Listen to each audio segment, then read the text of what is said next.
Bulletin में सबसे पहले बात इकोनॉमिक सर्वे की।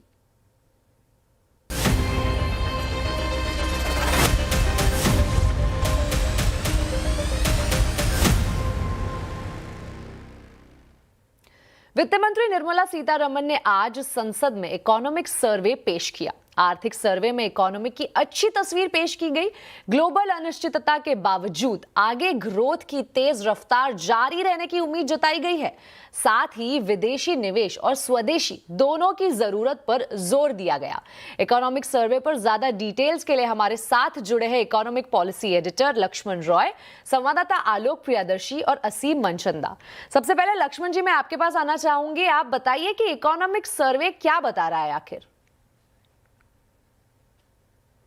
जी, दरअसल बिल्कुल दिख रहा है। हालांकि इकोनॉमिक सर्वे पेश होने से पहले सब इस बात की चर्चा कर रहे थे कि जिस तरीके के अंतर्राष्ट्रीय माहौल है, उस माहौल में भारत की अर्थव्यवस्था कैसे टिकी रहेगी, क्या करना चाहिए, क्या चुनौतियां हैं, कितना नुकसान होगा। लेकिन इन सारी चीजों को अब दस्तावेजी रूप दे दिया गया है, सबको दस्तावेज में दर्ज कर दिया गया आर्थिक सर्वे के द्वारा। और आर्थिक सर्वे में साफ तौर से कहा गया है कि ग्लोबल अनिश्चितताओं के बावजूद भारत में आर्थिक विकास की रफ्तार बनी रहेगी और अगले कारोबारी साल में ये 6.8% से लेकर के 7.2% के बीच रह सकती है। वो भी इसलिए रह सकती है क्योंकि अंतर्राष्ट्रीय हालात बहुत खराब है और उसका असर पड़ रहा है। इस वजह से ये अनुमान डाला गया है। यहाँ कहा गया है कि यूएस के साथ ट्रेड डील इसी साल होने की संभावना है और अगर ट्रेड डील हो गई तो यहाँ पे एक बेहतर आर्थिक विकास की रफ्तार आपको देखने को मिल सकती है। लेकिन इकोनॉमिक सर्वे में सबसे खास बात यह है कि अंतर्राष्ट्रीय हालात बिगड़ते जा रहे हैं, इसके असर का पूरा आकलन यहाँ पर किया गया है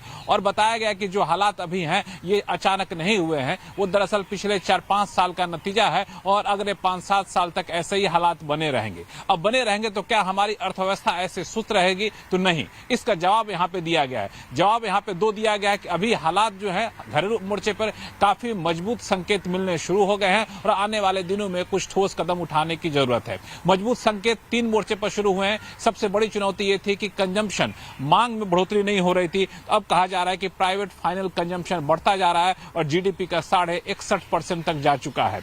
दूसरा कि प्राइवेट निवेश नहीं हो रहा था, निजी निवेश नहीं हो रहा था, तो अब निजी निवेश भी यहाँ पे काफी ज्यादा हो रहा है। FY26 में ग्रॉस फिक्स्ड कैपिटल फॉर्मेशन 7.8% बढ़ चुका है। अब इसमें एक जरूरत क्या है? तो जरूरत यह है कि घरेलू निवेश को मजबूत करना होगा। विदेशी निवेश को बढ़ाने के लिए एफडीआई के मोर्चे पर जरूरी कदम उठाने होंगे, वहां पे कुछ रिफॉर्म करने होंगे और मैन्युफैक्चरिंग सेक्टर पर विशेष जोर देना होगा। स्वदेशी पर काफी ज्यादा फोकस किया गया और कहा गया 3 अलग अलग रणनीति अपनानी होगी ताकि स्वदेशी को चरणों में ठोस तरीके से बढ़ाया जाए। तो एक तरीके से कहें कि विदेशी चुनौतियों का स्वदेशी उपाय इस पूरे आर्थिक सर्वे में सुझाया गया है। चलिए, तो जीडीपी ग्रोथ की रफ्तार भी जारी रहेगी। यूएस के साथ ट्रेड डील होने की भी संभावना है। आलोक जी, मैं आपके पास आना चाहूंगी। इकोनॉमिक सर्वे में पीएसयू और स्वदेशी को लेकर क्या कुछ कहा गया है?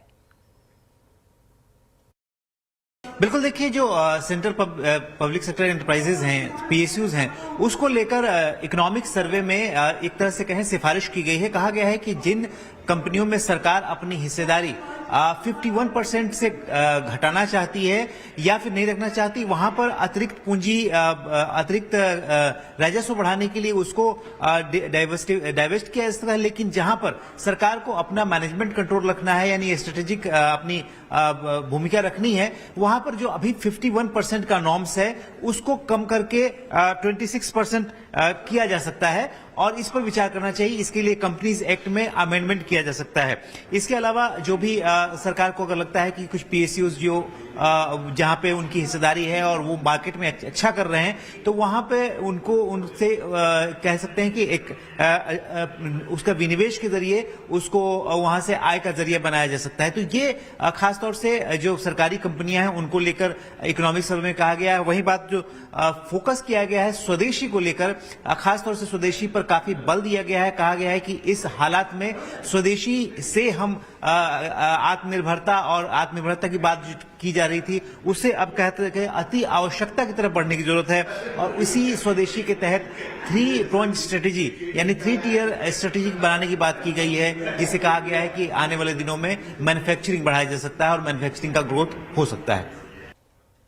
बिल्कुल आलोक जी, तो पीएसयू पर फोकस के बाद इकोनॉमिक सर्वे में कृषि को लेकर क्या कुछ कहा गया है? असीम जी, अब बताइए क्या कुछ कहा गया है कृषि को लेकर? आर्थिक सर्वे में हमें कृषि सेक्टर के लिए सराहना देखने को मिली।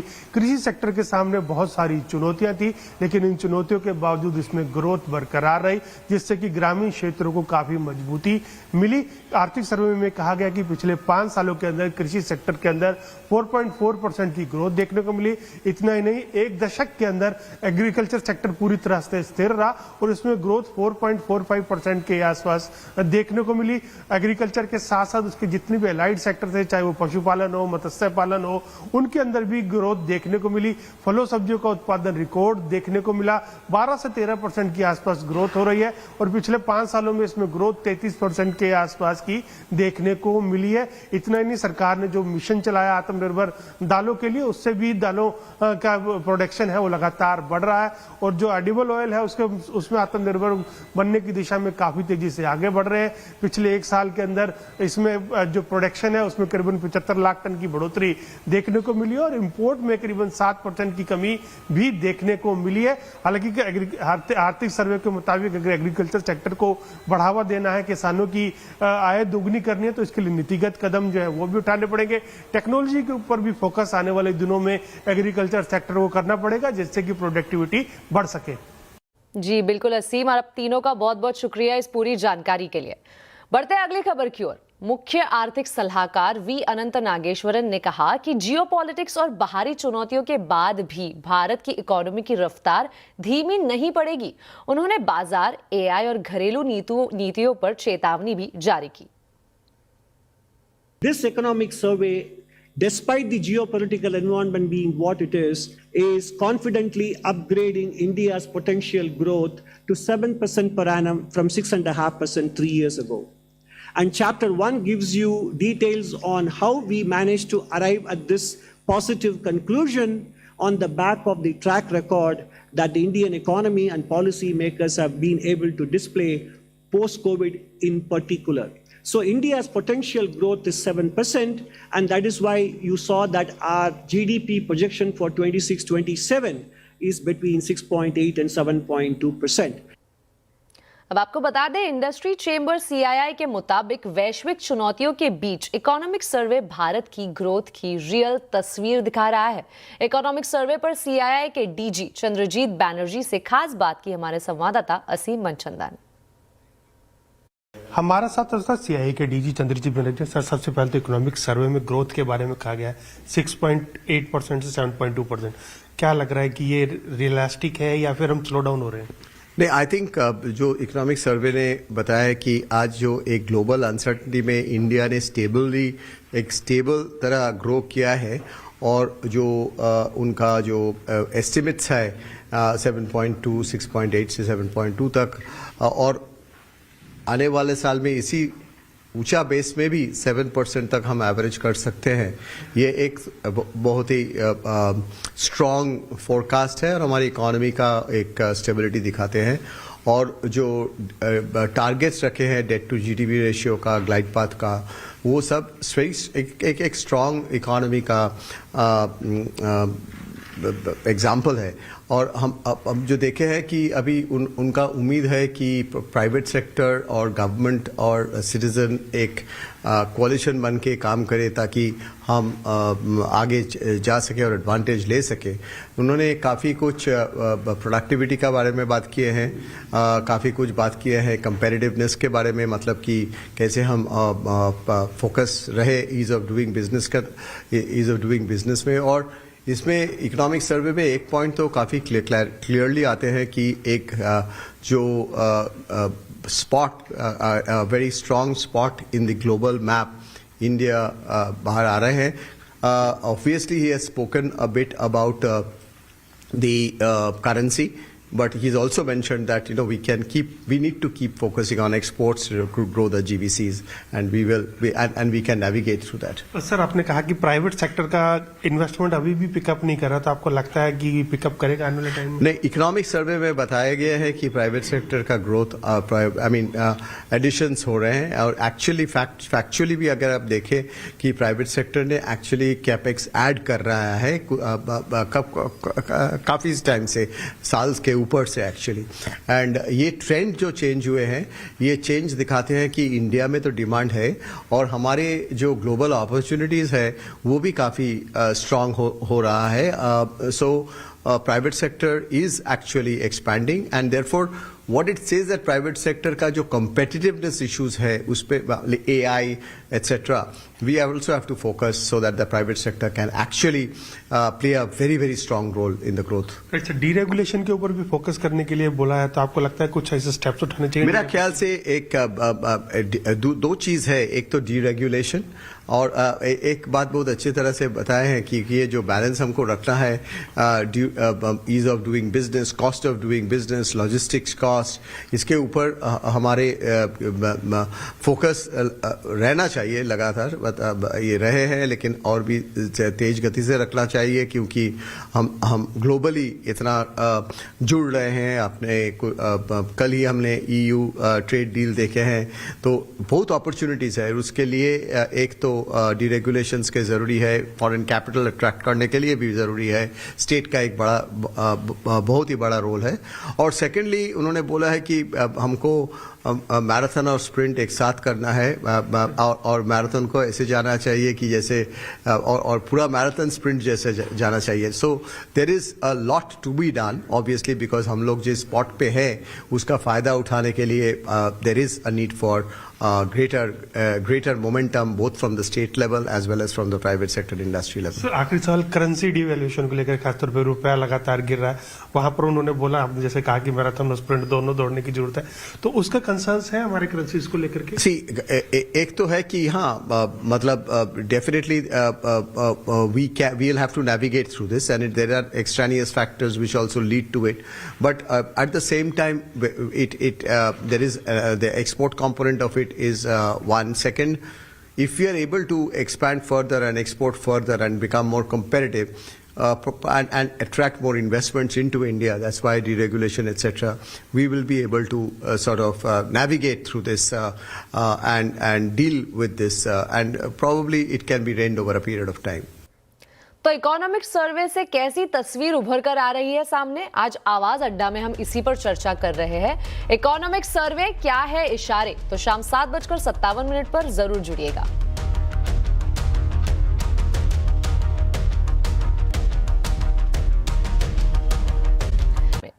भारत की इकोनॉमी किस स्थिति में है, ये जानने के लिए मनी कंट्रोल ने एक इको पल्स इंडेक्स बनाया है, जिसमें 30 इंडिकेटर्स को ट्रैक किया जाता है.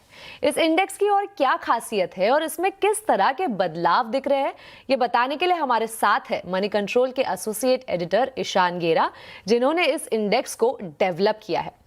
ईशान, सबसे पहले तो ये बताइए क्या है इस इंडेक्स में और इसमें किस तरह का बदलाव ट्रैक किया जा रहा है. धन्यवाद निकिता. जैसे कि आप बात कर रही थी, इकोनॉमिक सर्वे जो आज रिलीज हुआ है, तो उसमें सरकार ने एक छोटी सी जानकारी दी है कि 7% ग्रोथ रहेगी थर्ड क्वार्टर या तीसरे तिमाही की इस साल के लिए. तो वो जो 7% का नंबर आया है वो नाउ कास्टिंग से आया है, और हमने यहाँ भी जो करा है वो नाउ कास्टिंग ही करी है. पर यहाँ हम क्या देख रहे हैं कि हम आर्थिक दर नहीं देख रहे हैं, हम देख रहे हैं कि जो आपकी अर्थव्यवस्था है वो एक महीने से दूसरे महीने कैसे काम करेगी. तो अगर आप स्क्रीन पर अब देख पाएंगे तो यहाँ जो हमारा इंडेक्स है वो दिखा रहा है आपको कि इकोनॉमी कितना ऊपर जा रही है या नीचे जा रही है पिछले महीने के बराबर. तो दिसंबर की जो इसकी वैल्यू थी वो थी 53.7 और नवंबर की वैल्यू 53.5 थी.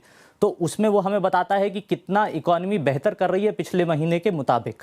ये इसकी खासियत है. इसमें हम 30 इंडिकेटर ट्रैक कर रहे हैं, जिसमें IIP, PMI, आपकी इन्फ्लेशन और इसके GST और ये सारे इंडिकेटर हम इसमें ट्रैक कर रहे हैं, बिजली की डिमांड, तो ये सब उसको बताएगा.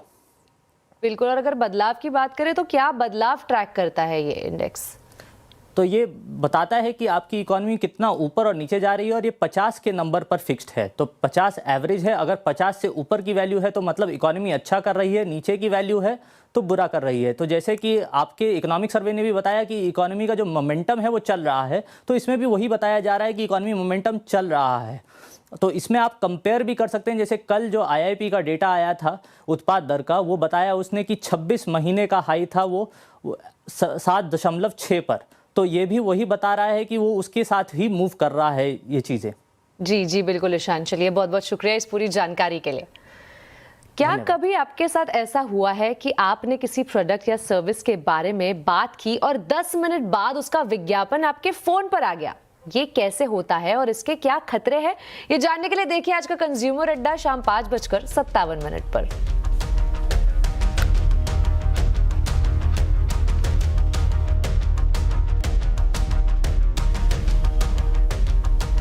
अब आपको बता दें, आज महाराष्ट्र के पूर्व डिप्टी सीएम अजित पवार का अंतिम संस्कार किया गया। बारामती के काटेवाड़ी स्थित विद्या प्रतिष्ठान मैदान में अजित पवार को अंतिम विदाई दी गई।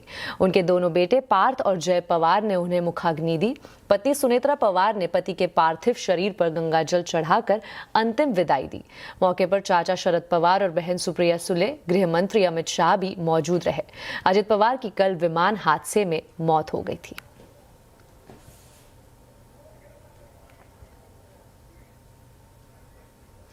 आवाज समाचार में अभी के लिए इतना ही। आप देखते रहे CNBC आवाज और अपडेटेड रहे खबरों पर हमारे सोशल मीडिया हैंडल्स के जरिए। नमस्कार।